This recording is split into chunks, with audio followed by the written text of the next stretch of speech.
ಡಿ.ಕೆ. ಶಿವಕುಮಾರ್ ಅವರನ್ನ ಬ್ರೇಕ್ಫಾಸ್ಟ್ ಕರೀರಿ ಅಂತೇಳಿ ಫೋನ್ ಮಾಡಿದ್ರು. ಆಮೇಲೆ ಡಿ.ಕೆ.ಗೂ ಕೂಡ ಫೋನ್ ಮಾಡಿದ್ರು, ಡಿ.ಕೆ. ಶಿವಕುಮಾರ್ಗೂ ಕೂಡ ಫೋನ್ ಮಾಡಿದ್ರು. As a matter of fact DK. Shivakumar ನಮ್ಮನೆಗೆ ಬರ್ರಿ ಊಟಕ್ಕೆ ಅಂತ ಕರೆದ್ರು. ನಮ್ಮನೆಗೆ ಊಟಕ್ಕೆ ಬರ್ರಿ ಅಂತ ಕರೆದ್ರು. ಇಲ್ಲ, ನನಗೆ ಹೇಳಿದ್ದಾರೆ ಮುಂಚಿತವಾಗಿ ಬ್ರೇಕ್ಫಾಸ್ಟ್ಗೆ ಕರೀರಿ ಅಂತ. ಅದರಿಂದ ನಾನು ಇಲ್ಲೇ ಬ್ರೇಕ್ಫಾಸ್ಟ್ ನಮ್ಮನೇಲೇ ಬ್ರೇಕ್ಫಾಸ್ಟ್ ಮಾಡೋದು ಅಂತ ಆಗಿದೆ. ಇನ್ನೊಂದು ದಿನ ಊಟಕ್ಕೆ ಬರೋಣ ಅಂತ ಹೇಳಿದೆ ನಾನು. ಅಲ್ಲೇನಪ್ಪ? ಹೌದು.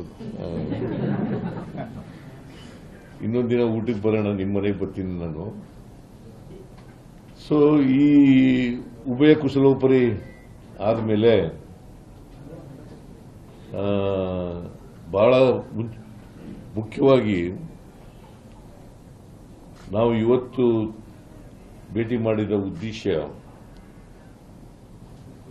ಅನಗತ್ಯವಾಗಿ ಸಪರೇಟ್ ಚರ್ಚೆ ಮಾಡಿದ್ವಿ. ಕೆಲವು ಗೊಂದಲಗಳು ನಿರ್ಮಾಣ ಆಗಿದ್ದಾವೆ.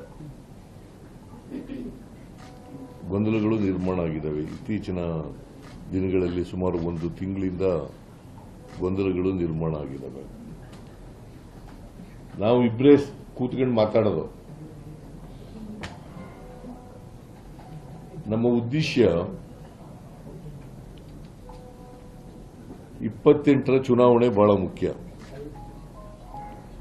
ಲೋಕಲ್ ಬಾಡೀಸ್ ಚುನಾವಣೆ ಬಹಳ ಮುಖ್ಯ, ಕಾರ್ಪೊರೇಷನ್ ಚುನಾವಣೆ ಮತ್ತು ತಾಲೂಕು ಪಂಚಾಯತಿ, ಜಿಲ್ಲಾ ಪಂಚಾಯತಿ ಚುನಾವಣೆ, ಗ್ರಾಮ ಪಂಚಾಯತ್ ಚುನಾವಣೆ ಇವು ಬಹಳ ಮುಖ್ಯ.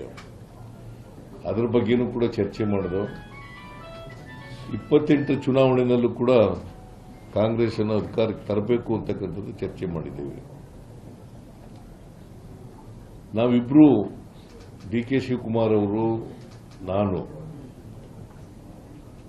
ಹೇಗೆ ಅಸೆಂಬ್ಲಿ ಚುನಾವಣೆಯಲ್ಲಿ 2023 ಅಸೆಂಬ್ಲಿ ಚುನಾವಣೆಯಲ್ಲಿ ಕೆಲಸ ಮಾಡಿದ್ರು ಒಟ್ಟಿಗೆ, ಅದೇ ರೀತಿಯಲ್ಲಿ ಮುಂದೆನೂ ಕೂಡ ಒಟ್ಟಿಗೆ ಹೋಗ್ತಕ್ಕಂಥದ್ದನ್ನು ತೀರ್ಮಾನ ಮಾಡಿದ್ದೀವಿ. ನಮ್ಮಲ್ಲಿ ಯಾವುದೇ ಡಿಫರೆನ್ಸಸ್ ಇಲ್ಲ.